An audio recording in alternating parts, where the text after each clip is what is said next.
الحمد لله وحده والصلاة والسلام على من لا نبي بعده وبعد. أعوذ بالله من الشيطان الرجيم. بسم الله الرحمن الرحيم. فأما من طغى وآثر الحياة الدنيا فإن الجحيم هي المأوى وأما من خاف مقام ربه ونهى النفس عن الهوى فإن الجنة هي المأوى. محترم سامعین و ناظرین، ہر انسان کے پاس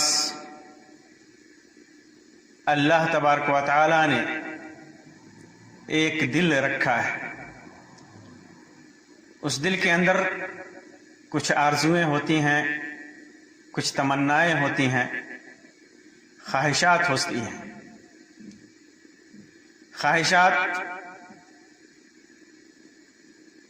دونوں طرح کی ہوتی ہیں، یا تو خواہشات اچھی ہوں یا بری ہوں. اگر خواہشات اچھی ہیں، نیک خواہشات ہیں، چاہتے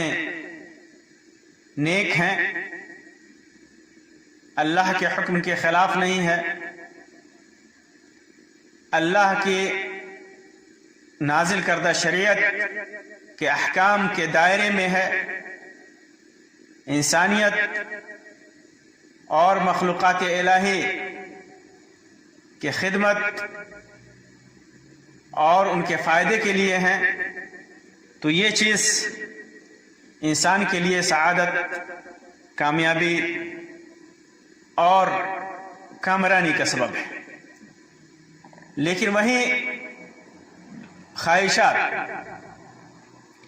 اگر بری ہو جائیں، اللہ کے حکم کے خلاف ہو جائے، شریعت کے خلاف ہو جائے، اللہ کی مخلوق کے لیے ضرر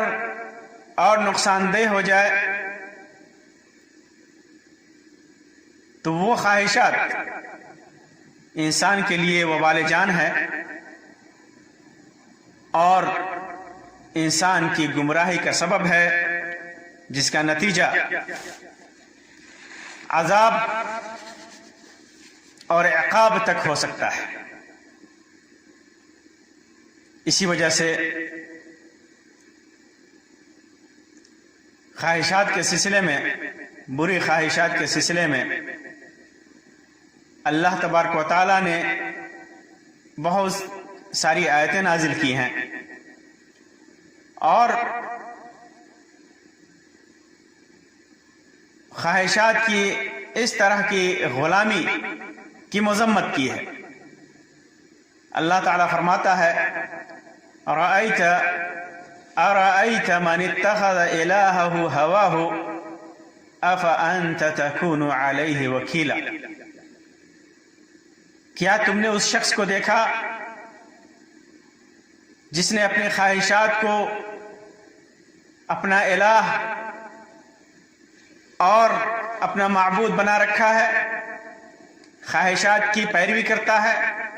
خواہشات کی پوجا کرتا ہے. افانت تکون علیہ وکیلا، کیا آپ اس کا ذمہ دار ہو سکتے ہیں؟ کیا تو اس کا ذمہ دار ہو سکتا ہے؟ نیز اللہ تعالیٰ فرماتا ہے: افرأیت من اتخذ الہہ ہواہ واضلہ اللہ علی علم وختم علی سمعہ وقلبہ وجعل علی بصرہ غشاوہ فمن یہدیہ من بعد اللہ افلا تذکرون. بھلا آپ نے اس کو بھی دیکھا جو اپنی خواہش کا بندہ بن گیا، اپنی خواہش کا غلام بن گیا، اور اللہ نے باوجود سمجھ کے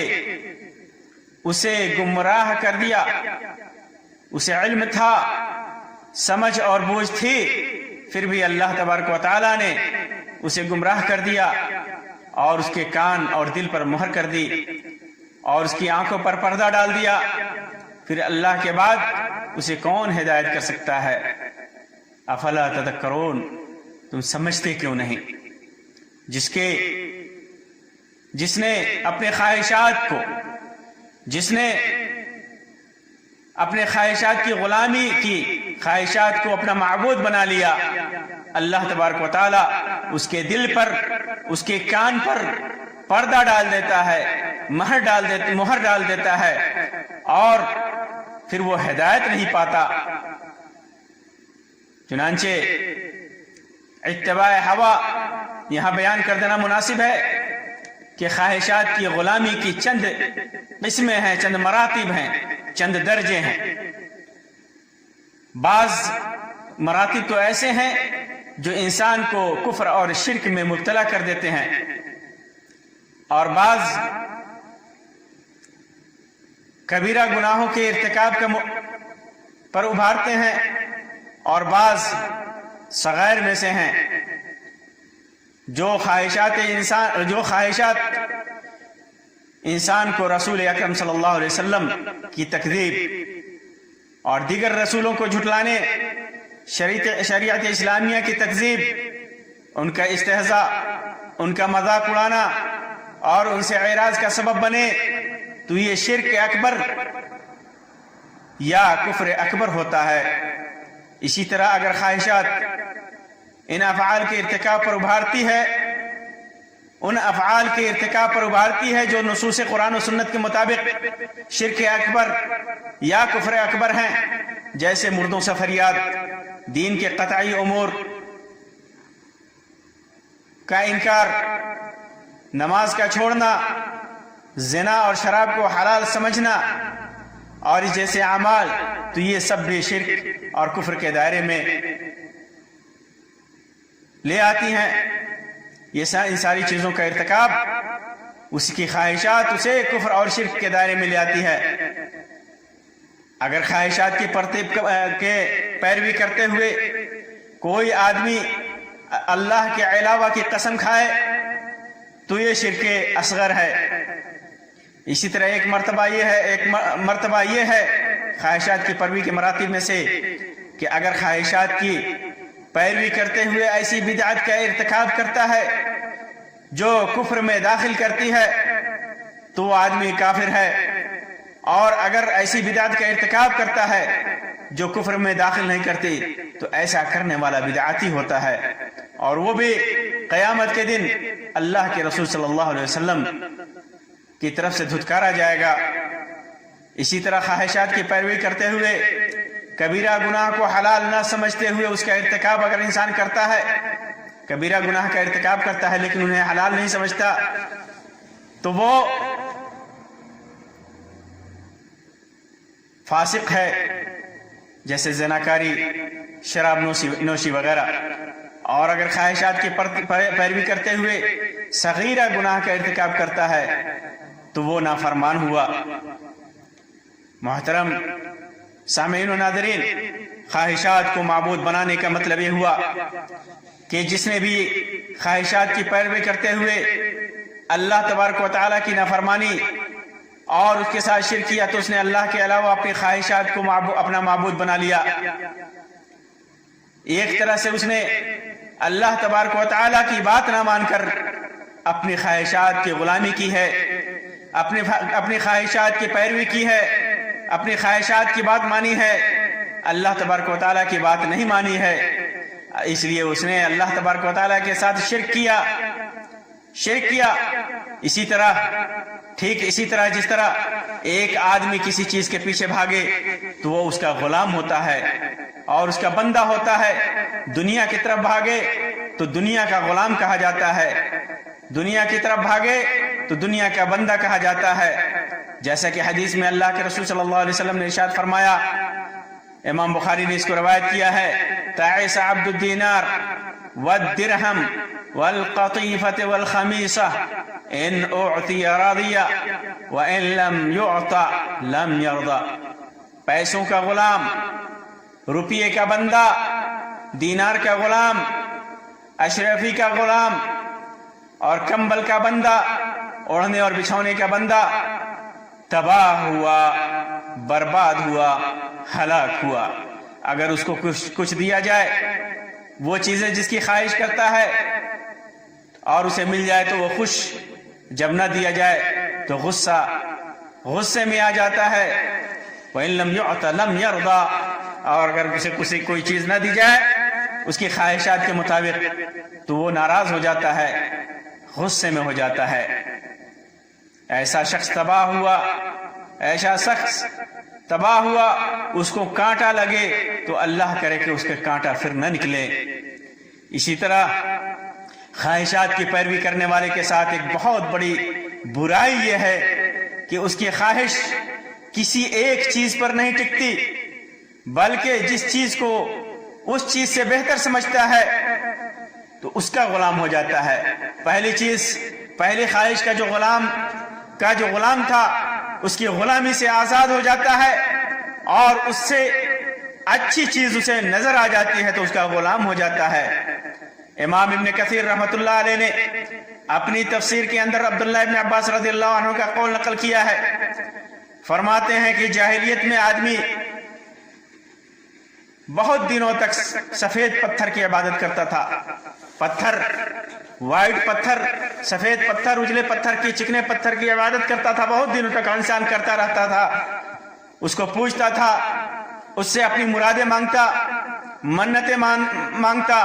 پھر جب وہ اس سے بہتر پتھر مل جاتا تو پہلے والے کو چھوڑ کر دوسرے والے کی عبادت کرنے لگتا۔ اور آج بھی آپ دیکھیں گے کہ غیر اللہ سے فریاد کرنے والا کس طرح ہر ایک کا الگ الگ معبود ہے، ہر ایک نے اپنے حساب سے اپنے آستانے بنا رکھے ہیں۔ ہر قوم کا الگ آستانہ ہے، ہر ملک کا الگ آستانہ ہے، ہر بدعتی کا الگ آستانہ ہے، ہر مشرک کا الگ آستانہ ہے۔ کوئی مشرک نبی کو پوجتا ہے، کوئی مشرک پتھر کو پوجتا ہے، کوئی مشرک درختوں کو پوجتا ہے، کوئی مشرک مردوں کو پوجتا ہے، کوئی ولیوں کو پکارتا ہے، کوئی نبیوں کے سے فریاد رسی کرتا ہے، کوئی جنوں سے مانگتا ہے، کوئی مردوں سے مانگتا ہے، کوئی فرشتوں سے مانگتا ہے۔ جو دیکھو ہر ایک اپنی اینٹ الگ لگائے ہوا ہے، ہر ایک کا اپنا معبود ہے۔ دیکھیے کس طرح خواہشات نے انسان کی معبود کو تقسیم کر رکھا ہے، جبکہ اصل معبود اس کی خواہش ہے، نفس ہے، اس کی چاہت ہے، اس کی بری چاہت ہے، اور اس بری چاہت نے خود تو اپنا غلام بنا رکھا ہے اور ان کے لیے مختلف معبودان بھی گھڑ رکھا ہے۔ کیونکہ خواہشات کا غلام جس چیز کو اپنے گمان کے اندر اچھا سمجھتا ہے، اپنے گمان کے مطابق، اپنے زعم کے مطابق جس چیز کے اندر نفع سمجھتا ہے اس کا گرویدہ ہو جاتا ہے۔ خواہشات نفس نے انسان کو شرک، کفر اور بدعتوں جیسے گناہوں میں مبتلا کر دیا ہے۔ خواہشات نفس کی پیروی کے بے شمار نقصانات ہیں۔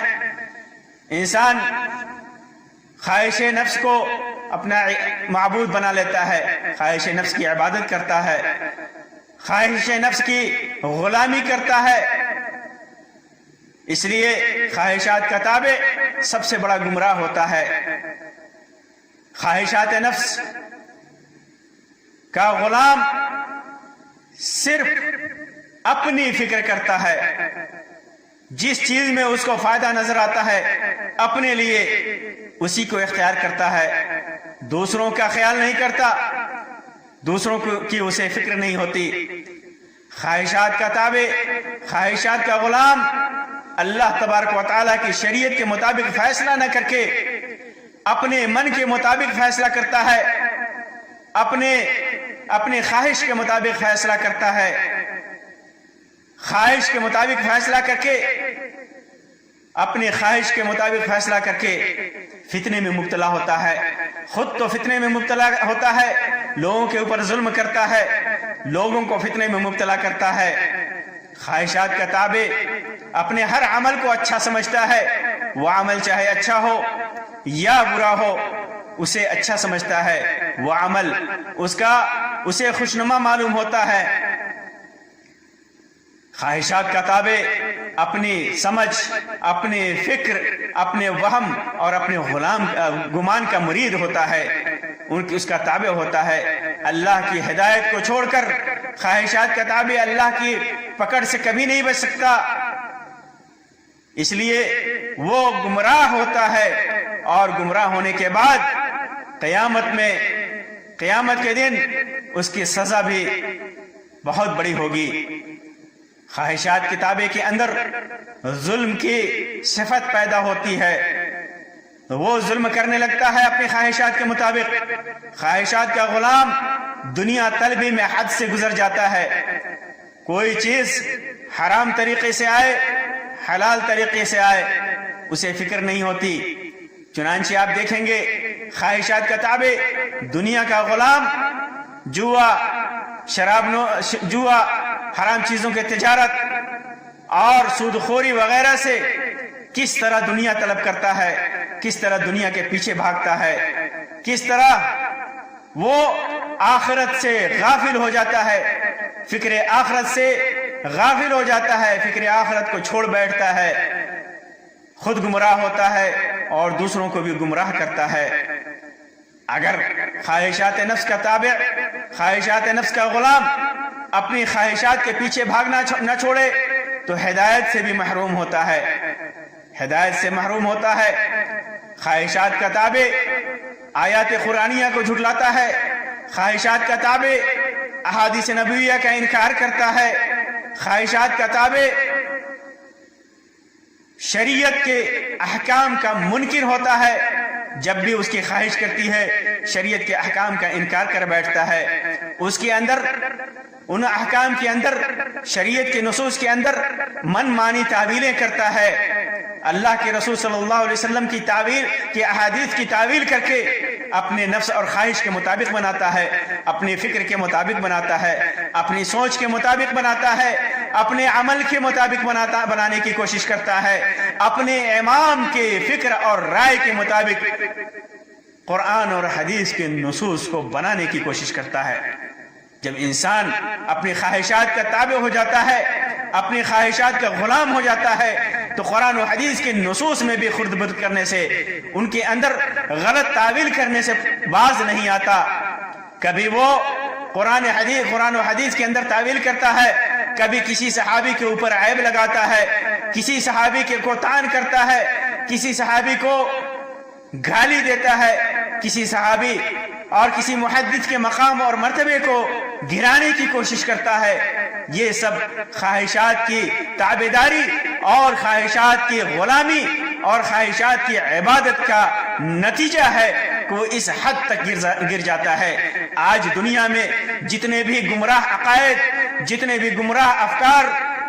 آپ کو نظر آئیں گے، جتنے بھی گمراہ فرقے نظر آئیں گے، سب کو دیکھیے، سب نے اپنی خواہشات کی غلامی کی ہے، اپنے افکار کو شریعت کو اپنے افکار اور اپنی سوچ اور اپنے مذہب کے تابع کرنے کے لیے اپنی خواہشوں کی عبادت کی ہے، اپنی خواہشوں کی پیروی کی ہے۔ اگر وہ اپنی خواہشوں کی پیروی چھوڑ کر قرآن و سنت کے نصوص کو اپنا لے تو پھر دنیا اور آخرت کی کامیابی مل جائے، وہ حقیقی معنوں میں مومن ہوگا۔ اسی وجہ سے اللہ کے رسول صلی اللہ علیہ وسلم نے ارشاد فرمایا، لا يؤمن احدكم حتى يكون هواه تبعا لما جئت به۔ امام بغوی نے شرح سنہ کے اندر صحیح سند سے روایت کیا کہ تم میں سے کوئی آدمی اس وقت تک مومن نہیں ہو سکتا جب تک اس کی خواہش میری لائی ہوئی شریعت کے مطابق نہ ہو جائے۔ چنانچہ شریعت میں اس چیز کا واضح حکم دیا گیا ہے کہ انسان کے اندر جو خواہش پنپے، انسان کے اندر جو چاہت ہو، وہ اسے شریعت کے تابع کرے، انہی چیزوں کی خواہش کرے جو شریعت کے مطابق ہے، انہی چیزوں کو چاہے جو شریعت کے مطابق ہے انہی چیزوں پر عمل کرے جو شریعت کے مطابق ہے، جو شریعت کے موافق ہے، جو قرآن اور سنت صحیحہ سے ثابت ہے۔ اس بات کی کوشش ہرگز نہ کرے کہ شریعت کو اپنے خواہش کے مطابق، اپنے عمل کے مطابق کرنے کی کوشش کرے، قرآن و سنت کے اندر تعویل کر کے اپنی خواہش کے مطابق اپنے عمل اور اپنے فکر اور اپنے امام کے مذہب اور مسلک کے مطابق کرنے کی کوشش کرے۔ اگر وہ ایسا کرتا ہے تو سمجھ لیجئے کہ وہ گمراہ ہے، خود بھی گمراہ ہے اور دوسروں کو بھی گمراہ کر رہا ہے۔ بجائے اس کے کہ اس کے پاس علم بھی ہے، بجائے اس کے کہ اس کے پاس سمجھ بھی ہے، لیکن اس کے علم اور اس کی سمجھ نے خواہشات کی غلامی کی وجہ سے کوئی فائدہ نہیں پہنچایا۔ ٹھیک اسی طرح جیسے یہود و نصارہ کو ان کی سمجھ نے، ان کے علم نے ان کی گمراہی سے نہیں بچایا۔ آپ دیکھیں گے شیطان ابلیس لعین نے جب اللہ تبارک و تعالی نے اسے حکم دیا کہ آدم کو سجدہ کرے، آدم کی خواہش کی غلامی نے اس کے تکبر، کیونکہ انسان کے اندر جب اس کی خواہشات کی غلامی رچ بس جاتی ہے، وہ خواہشات کا غلام اور اس کا تابع ہو جاتا ہے، ان کا تابع ہو جاتا ہے، اپنی خواہش کا غلام ہو جاتا ہے، خواہش کو الہ اور معبود بنا لیتا ہے، تو پھر اس کے اندر گھمنڈ، تکبر پیدا ہو جاتا ہے، تقوی اس کے اندر سے نکل جاتا ہے۔ اس کے پاس علم ہو، وہ عبادتوں میں لگا رہے، پھر بھی وہ اپنے خواہش کے مطابق جب گھمنڈ پیدا ہوتا ہے تو پھر اللہ تبارک و تعالیٰ کے حکم کی نافرمانی کر بیٹھتا ہے۔ ابلیس نے کہا جب اللہ تبارک و تعالیٰ نے آدم علیہ السلام کو سجدہ کرنے کا حکم دیا تو کہا کہ میں اس آدم کو کیسے، اس مخلوق کو کیسے سجدہ کر سکتا ہوں جسے تو نے مٹی سے بنایا ہے اور مجھے آگ سے بنایا ہے، میں اس سے افضل ہوں۔ چنانچہ وہ رادہ درگاہ ہوا، وہ مردود ہوا، خود بھی گمراہ ہوا اور قیامت تک اللہ تبارک و تعالیٰ کے بندوں کو گمراہ کرتا رہتا ہے اور کرتا رہے گا۔ چنانچہ خواہش نفس کی عبادت نے، خواہش نفس کی غلامی نے ابلیس جیسے عبادت گزار کو شیطان مردود بنا دیا۔ اسی وجہ سے اللہ تبارک و تعالیٰ نے فرمایا فَأَمَّا مَنْ طَغَى وَآثَرَ الْحَيَاةَ الدُّنْيَا فَإِنَّ الْجَحِيمَ هِيَ الْمَأْوَى، جس نے سرکشی کی اور دنیاوی زندگی کو ترجیح دیا تو جہنم اس کا ٹھکانہ ہے، یقینی ٹھکانہ ہے اس کا جہنم۔ اور وَأَمَّا مَنْ خَافَ مَقَامَ رَبِّهِ، لیکن جس کے دل میں اللہ کے سامنے کھڑے ہونے کا خوف ہے، اللہ تبارک و تعالیٰ کا ڈر ہے، اللہ تبارک و تعالیٰ کے سامنے حضور اور پیشی کا ڈر ہے، وَنَهَى النَّفْسَ عَنِ الْهَوَىٰ، اور اپنے نفس کو خواہشات کی پیروی سے روک دیا، نفس کی خواہشات کی غلامی سے بچا لیا، نفس کی خواہشات کی عبادت سے بچا لیا، تو فَإِنَّ الْجَنَّةَ هِيَ الْمَأْوَىٰ، تو اس کا ٹھکانہ یقینی جنت ہے۔ چنانچہ انسان کے اندر جب تقوی پیدا ہو جائے اور برے خواہشات دل کے اندر پیدا ہوں تو ان خواہشات کو چھوڑ دے، خواہشات کو نفس کو روک لے، تو پھر انسان متقی بن جاتا ہے اور اللہ تبارک و تعالیٰ نے اس سے جنت کا وعدہ کیا ہے۔ تو میرے بھائیوں، اللہ تبارک و تعالیٰ نے جو حکم دیا ہمیں اس حکم کی اتباع کرنی ہے، خواہشات کی غلامی اور خواہشات کی پیروی کو چھوڑ کر کے برے اعمال میں اللہ تبارک و تعالیٰ کی دین کی طرف آنا ہے، اس کی شریعت کی طرف آنا ہے، رسول اکرم صلی اللہ علیہ وسلم کی اتباع کی طرف آنا ہے، اپنی خواہشات کو شریعت کے تابع کرنا ہے۔ تب جا کر کے ہمیں کامیابی اور کامرانی ملے گی۔ اللہ تبارک و تعالیٰ سے دعا ہے کہ اللہ تبارک و تعالیٰ ہمیں متقی اور پرہیزگار بنائے اور ہمیں ہماری خواہشات کو اپنی شریعت کے تابع کر دے، برے خواہشات سے بچائے، خواہشات کی غلامی اور پیروی سے اللہ تبارک و تعالیٰ ہمیں آزاد کر دے۔ آمین یا رب العالمین۔ وآخر دعوانا ان الحمد للہ رب العالمین وصلی اللہ علی خیر خلقہ وسلم، والسلام علیکم ورحمۃ اللہ وبرکاتہ۔